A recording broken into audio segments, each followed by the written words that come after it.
Bonsoir les amis. Faisons bien évidemment ce vidéogramme à 7 heures de la nuit. C'est très important. C'est très important de rappeler que les heures que nous traversons sont des heures sombres.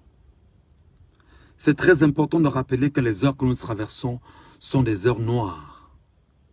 C'est très important de rappeler que le comportement du régime actuel est un comportement d'un régime qui a peur et qui sait exactement que ces dernières heures sont en train de sonner.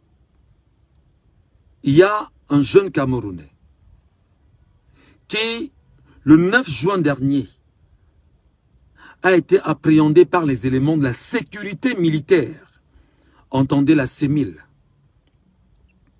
Ce dernier qui était exactement avec nous lors de la rencontre que nous souhaitions voir dimanche dernier, dimanche 8 juin, au lieu dit Deido, Moulin Rouge, pour attendre le professeur Maurice Kamto.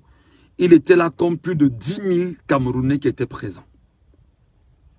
Ce jeune Camerounais est parti de chez lui pour Grand Moulin Deido pour venir vivre cette rencontre avec son leader, le professeur Maurice Kamto.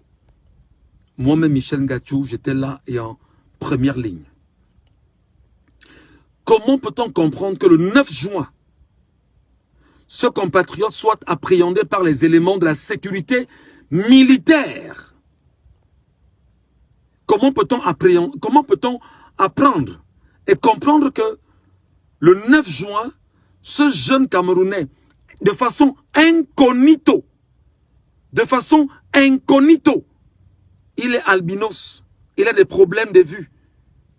Il a été appréhendé par la CEMIL et on le conduit justement dans les directions de la CEMIL. Il a été transféré dans une autre direction le 11 juin. On cherche l'enfant, on ne le voit pas. On se demande où il est passé, on ne le voit pas. C'est quand on cherche, on se rend compte qu'il est gardé à la sécurité militaire.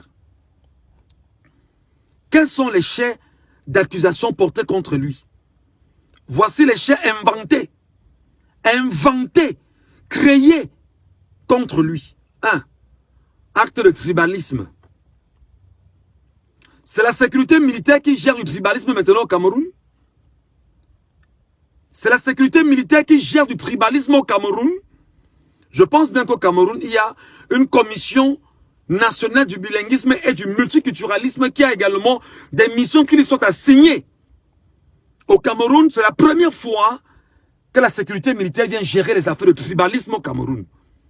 Quelle est la loi au Cameroun portée sur le tribalisme pour que ce soit la sécurité militaire qui soit portée sur cette question de tribalisme au Cameroun? Déjà, quels sont les faits que la sécurité militaire dit tenir entre les mains contre ce jeune Camerounais albinos? Permettez qu'on dise qu'il est albinos parce que, effectivement, c'est sa couleur de peau et ça ne fait pas de lui un homme différent. Il est Camerounais, il est africain, il est comme chacun d'entre nous. Il n'y a aucune différence sur lui. Deuxième donnée, on l'accuse de tentative de rébellion. De terrorisme, voilà. Tentative de terrorisme. Regardez les chefs d'accusation qu'il crée et qu'il porte sur un citoyen lambda, qu'on retire incognito. On l'enlève comme ça et on le conduit à la sécurité militaire. Quatrième donnée, on l'accuse de ne pas avoir sa carte nationale d'identité sur lui. Et basta. Vous comprenez les méthodes de Barbouze? Effectivement, ce sont des méthodes de Barbouze. On ne peut pas dire, le président Paul Biya, chef de l'État, président de la République, ne peut pas chaque jour clamer avec ses hommes autour de lui que le Cameroun est un état de droit et qu'on invente des chefs d'accusation qu'on porte sur quelqu'un. C'est quand même...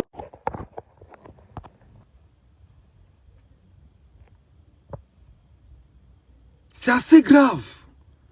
C'est assez grave que cela se passe sous les yeux d'un preuve. Sans preuve. Sans preuve. Certainement, ils vont se battre à créer des preuves contre l'enfant pour lui imposer cela sur le corps. Je vous rappelle que Olivier Bibou-Nissak est en train de purger 7 ans de prison gratuitement, arrêté dans sa maison, avec le seul motif, intention de manifester.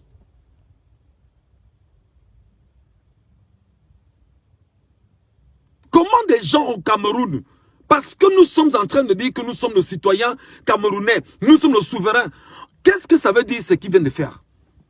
Ce que la CEMIL vient de faire, là présentement, c'est de poser de tels actes pour intimider les Camerounais. Et il faut, c'est-à-dire que le régime totalitaire, sanguinaire, dictatorial et fasciste pose un tel acte pour intimider les Camerounais et dire aux Camerounais, faites attention, on peut vous enlever comme on a enlevé celui-là. Et comme des gens sont champions de dire, je veux voir mes enfants grandir, voilà à nouveau l'élément sur lequel ils vont s'appuyer pour faire peur aux Camerounais. Mais non, c'est mal connaître les Camerounais.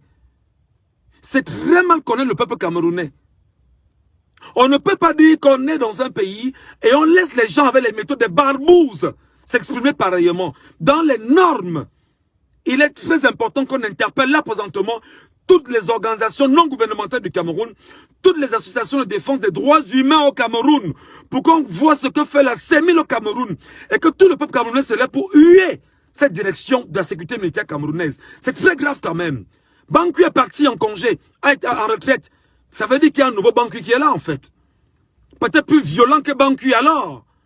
Au moment où on vient t'enlever incognito chez toi, et on te colle des procès sur toi qui ne marchent pas avec toi. Mais décidément, dans quel pays on vit? Dans quel pays on vit? Dans quel pays on vit? On n'a plus le droit d'exprimer son opinion politique inscrite dans la constitution du Cameroun. Donc il faut maintenant retirer des gens pour intimider le reste des peuples. 40 millions de Camerounais. C'est comme ça qu'il faut se comporter au Cameroun. C'est ce que Paul Biya veut laisser aux Camerounais. Les méthodes de barbouzes, des truands. On retire quelqu'un sans mandat d'amener. Sans mandat, gratuitement, incognito. C'est quand on cherche qu'on vous colle lui colle des procès. Sur la base de quoi? On ne sait pas. Voilà des gens qui disent qu'ils veulent avancer avec le Cameroun. Et ils nous demandent, nous Camerounais, de redonner nos voix à Paul Biya. Vous allez faire ça comment? Vous allez faire ça comment pour que, avec ce que vous faites là, vous ne désacralisez pas Paul Biya? Que vous faites quoi? Je vous dis déjà, cette histoire-là, si votre but est d'entrer dans les têtes des Camerounais pour démontrer aux Camerounais que vous avez les méthodes fortes pour pouvoir faire taire les Camerounais, je vous rappelle que dès demain, ce sera justement mon petit déjeuner désormais, jusqu'à ce que ce gars-là soit libéré. Et nous allons justement trouver les noms de tous ceux de ces militaires de la CEMIL impliqués dans cette histoire, qui sont venus retirer cet homme gratuitement. Il n'a plus le droit d'exprimer son opinion politique au Cameroun. Expliquez-moi ça. On est obligé de soutenir Paul Biya. On est obligé. Qu'est-ce qui concerne? Quelle est l'obligation de soutenir Paul Biya? On ne veut pas de Paul Biya. Donc si quelqu'un veut Kamto, vous lui en voulez pourquoi? Bon Dieu. C'est même quoi ce pays au final? C'est quoi? On ne peut plus être libre dans son pays? On ne peut pas avoir un choix politique et être tranquille dans son pays? Voilà un enfant qui est albinos. Il a des problèmes de vision. Il se lève, il va soutenir, il va attendre son leader Kamto dimanche dernier. Et c'est vous qui dites justement que non. Vraiment, on a adoré le comportement de la police et la gendarmerie. Alors que derrière, il y a des méthodes qui sont en train de se préparer. Je vous ai dit hier, je vous ai posé une question hier. Que fait le Mossad au Cameroun? Je vous ai posé la question hier sur ma page. Que fait le Mossad au Cameroun? Si le Mossad est là pour faire des choses comme ils sont en train de le faire, les amis, préparez-vous parce que je crois que le message qu'a laissé, qu'a délivré l'ambassadeur de France au Cameroun par rapport aux ressortissants français n'est pas un message à prendre avec légèreté. C'est très grave ce qui est en train de se passer au Cameroun. On ne peut pas avoir des Camerounais qui travaillent dans la CEMIL, des propres Camerounais, des enfants qui ont le sang camerounais, qui ont la chair camerounaise en eux, qui se lèvent pour aller attaquer un Camerounais et le mettre en condamnation parce qu'on veut se servir de lui comme on n'a pas pour faire peur aux autres. C'est très grave ce qui se passe au Cameroun. Et vous dites que vous êtes... On est en démocratie. Mais de quelle démocratie vous parlez, bon Dieu? C'est ça la démocratie? C'est votre démocratie là? Non. Se taire, c'est être complice. Se taire face à ce qui se passe, c'est être complice. C'est trop grave. Bon Dieu, c'est quoi ce pays? Donc on supporte Kamto. On a un problème, mais là, alors, je dis et j'appelle les Camerounais. Allez vous inscrire massivement sur les électorales pour voter Kamto. Donc, c'est ce que vous voulez entendre, on vous le dit donc. Oui. Je vous rappelle que le corps électoral sera convoqué bientôt. Bloqué dans le sujet de Kamto, qui juridiquement est adapté, est apte à le faire. C'est quoi ce pays? C'est quoi ce pays? Et quand on parle, on nous dit, oh ouais, tu parles trop, tu t'agis trop, on va t'arrêter, on va te fermer. Et ça fait quoi? Et ça fait quoi? Tu es sûr que tu vas m'arrêter, toi tu vas m'arrêter, me fermer, et tu vas vivre? Tu es sûr que tu vas vivre? Tu es sûr que tes enfants à la maison vont dormir? Tu es sûr? Tu es sûr que lorsque je serai en train de croupir, tu auras le sommeil tranquille? Tu auras une tête tranquille? Tu auras su que mon sang, si ça coule, tes enfants seront tranquilles? Parce que c'est ça justement votre promotion. Promouvoir la terreur, promouvoir la peur, promouvoir l'horreur. Voilà ce qui se passe au Cameroun. Et on dit qu'on attend les élections à venir. On est à quelques mois d'une élection présidentielle au Cameroun. Les barbouzes se baladent pour enlever les gens. Les barbouzes se baladent pour retirer les gens. Voilà un enfant albinos qu'on a retiré. Le 9 juin. Ce n'est que le 11 juin qu'on saura où il est. Et pendant qu'on y est, il est déféré déjà ailleurs. Et on l'accuse d'actes de terrorisme.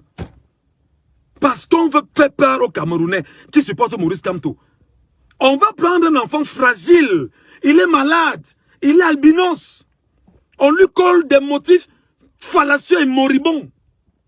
Au nom de ce que, vraiment, voilà. C'est quoi ça?